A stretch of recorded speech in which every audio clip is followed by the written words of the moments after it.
Этого дня Сергей боялся больше всего, но откладывать знакомство дочери с новой женой было невозможно по многим причинам. И главным препятствием была 13-летняя дочь Кира. Елена только однажды, и то очень давно общалась с девочкой, но она прекрасно понимала, чем вызван протест подростка.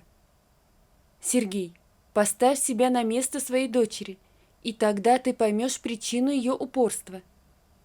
Женщина посмотрела на мужа, ожидая ответной реакции, но тот только молча кивнул. «Представил, что ты Кира, а теперь скажи, как бы ты сам отнесся к появлению в доме чужой тетки с огромным животом?» Мужчина широко улыбнулся и взял жену за руки. «Лена, ты удивительная женщина, и я приветствую твое стремление сгладить все острые углы. Но мне не нужно ставить себя на чужое место, потому что я сам был в детстве в аналогичной ситуации. Мне было всего года 3, когда не стало моей родной мамы, но другая женщина смогла мне дать все, и я всегда ее называл мамой». Елена удивилась. «А я и не знала, что Софья Петровна... Ты же мне ничего не рассказывал». «Не поверишь, но я сам забыл про этот факт. Она так естественно вошла в нашу жизнь, и я сразу стала ее называть мамой. И вообще, ненавижу даже само это слово «мачеха». Оно звучит как оскорбление». «Полностью с тобой согласна. И честно признаюсь, что я никогда не думала, что мне предстоит в жизни такая миссия». «Ты боишься?» «Конечно, и не вижу в этом страхе ничего предосудительного. Но все же со знакомством надо было бы повременить или сделать это раньше». «Лена, ты сама себе противоречишь. Я же с самого начала предлагал тебе переехать в мой дом, а ты все придумывала какие-то фокусы. Кира нормальный ребенок, а не крокодил, и с ней вполне можно найти общий язык». Новость о том, что сегодня в доме появится мачеха, перевернула сознание Киры. Она с раннего утра заперлась в своей комнате и не отвечала даже на просьбы бабушки. Чтобы отключиться от всего внешнего, она надела наушники. Но сумасшедшая музыка не заглушала обиду. Ей хотелось кричать, громить все подряд, говорить отцу обидные слова. Она не понимала, как он мог предать память о маме. Кира считала, что Сергей Андреевич просто обязан страдать всю оставшуюся жизнь. Девочке было 8 лет, когда не стало мамы. Женщина буквально сгорела за 3 месяца от страшной болезни. Все заботы о ребенке взяла на себя бабушка, Софья Петровна. Но со временем в доме стали говорить о том, что отец не должен вести жизнь отшельника, что он имеет право на счастье. Причем именно бабушка высказывала такие мысли, что сильно возмущала девочку. «Я выгоню, не пущу в наш дом злую тетку». «Кирочка, как ты можешь заранее знать, что эта тетя злая?» «Знаю, потому что во всех сказках мачехи злые, а я не хочу мачеху, я хочу, чтобы была мама». В голове девочки прочно засел этот негативный образ, и позднее она стала даже угрожать расправой над новой женой отца. «Я эту тетку с лестницы спущу или кипятком ошпарю, пусть она лучше у себя дома сидит». Бабушка содрогалась от подобных высказываний внучки и пыталась ее переубедить. «Кира, но папе тяжело одному». «Ба, ну что ты обманываешь? А я и ты? Мы что, уже для него никто? Зачем ему незнакомая тетка?» «Мы с тобой — это совсем другое. Папа хочет, чтобы рядом была женщина, которая будет заботиться о нем и о тебе». «Бабушка, не развешивай мне лапшу на уши. Сразу предупреждаю вас обоих. Если появится мачеха, я убегу из дома». Именно эта угроза стало тем главным камнем преткновения, через который никто не мог перешагнуть. Поэтому Сергею приходилось жить на два дома. Кира прекрасно знала, что у отца есть жена, Елена, и что они уже женаты 2 года, но изменять свое решение она не собиралась. В запасе у подростка было несколько планов мести, если отец проигнорирует ее мнение. Кира хоть и была безбашенной, но лишать себя жизненных благ она не собиралась. На неугодный объект, а именно так девочка заочно окрестила мачеху, можно действовать мягкой силой, а проще говоря, устраивать той мелкие пакости. Кира уже заранее заготовила комплект подобных средств поражения, а воображение ей подкидывало яркие картинки результатов мести. Она услышала, как к дому подъехала машина отца, и любопытство взяло верх. Немного отодвинув штору, Кира наблюдала, как отец бережно вел под руку женщину. Девчонке походка новой жены отца показалась смешной. Прикольно ходит, как утка. Но в следующие 5 минут подростка ожидал новый сюрприз. Когда Елена освободилась с помощью отца от шубы, показался огромный живот. Кира не могла отвести от него взгляда, а удивление было настолько сильным, что она не сдержалась. «А кто будет?» Елена улыбнулась. «Врачи сказали, что мальчик». «Значит, у меня будет брат? Прикольно». Но минутное потепление сменилось холодным безразличием. Во время первого совместного обеда девочка больше не проронила ни слова. Молчала и Елена. Только Сергей и Софья Петровна изо всех сил старались разрядить напряжение. Также, не сказав никому ни слова, Кира снова скрылась в своей комнате. Она пыталась разобраться в своих чувствах, но это не получалось. Эта красивая женщина с приятной улыбкой больше не вызывала у нее злости, а главное, полностью пропало желание ей мстить. Так, в полном смятении, девчонка провалилась в беспокойный сон, но ее разбудил среди ночи какой-то непонятный шум. Она решила проверить, в чем дело, и сразу столкнулась с бабушкой. «Ба, что за переполох?» Софья Петровна бросила на бегу. «Скорую вызвали, Леночке плохо стало». Оставаться безучастной в такой ситуации Кира не могла. Внезапно ее обожгла мысль, которую она непроизвольно озвучила. «А как же ребенок? Бабушка, он может погибнуть?» Женщина застыла на месте, как вкопанная. «Не приведи, Господи, даже не произноси таких слов». Ее никто не просил, но она сама решила отправиться вместе с отцом и бабушкой в больницу. Остаток ночи они прождали в приемном покое, где гулял холодный ветер. Сергей прижимал к себе дочь, а Кира слышала, как колотилось его сердце.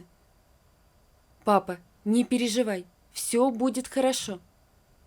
Отец молчал и гладил ее по голове дрожащей от волнения рукой. В эти минуты Кире больше всего хотелось его успокоить. «Папа, я чувствую, что все обойдется. А вы уже придумали имя брату?» Мужчина так крепко обнял дочь, что у нее на миг перехватило дыхание. «Пока еще нет, но ты можешь предложить свой вариант. Мне нравится Георгий, звучит гордо. Игнат, тоже неплохо». Сергей Андреевич не успел высказать свое мнение по поводу предложенных имен, потому что появилась улыбающаяся медсестра. Она весело сказала: «Все, дорогие родственники, отбой воздушной тревоги. Мальчишка у вас 4 кило и 100 граммов». Бабушка заплакала.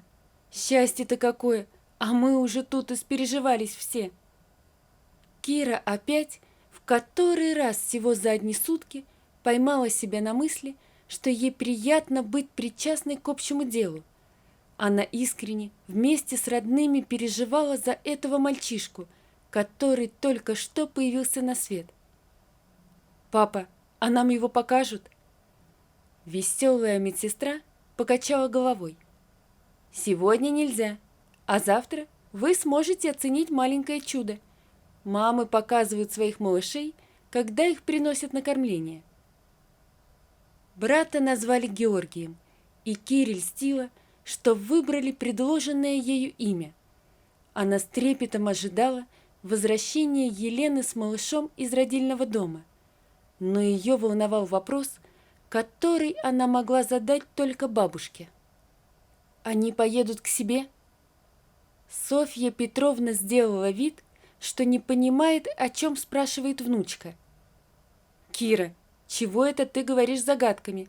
У нас никто не собирается уезжать». «Ба, ты прекрасно понимаешь, что я спрашиваю про них, то есть про Елену и ребенка. Пусть они здесь остаются, а то мало ли что может случиться». «Знаешь, я тоже считаю, что им лучше остаться здесь, но Лена переживает очень». Кира перебила бабушку. «Не надо переживать. Неужели вы все считаете меня такой отмороженной? Между прочим, я тоже могу помочь ей». «Кому?» «Ну, понятно, кому. Елене». Душа Софьи Петровны ликовала, потому что Кира не стала употреблять слово, от которого ее всю жизнь коробило. В порыве чувств она обняла девочку и поцеловала в макушку. «Ты у меня золотая, и сердечко у тебя доброе». Теперь у Киры появилась новая забота, и она все свободное время проводила рядом с маленьким братом.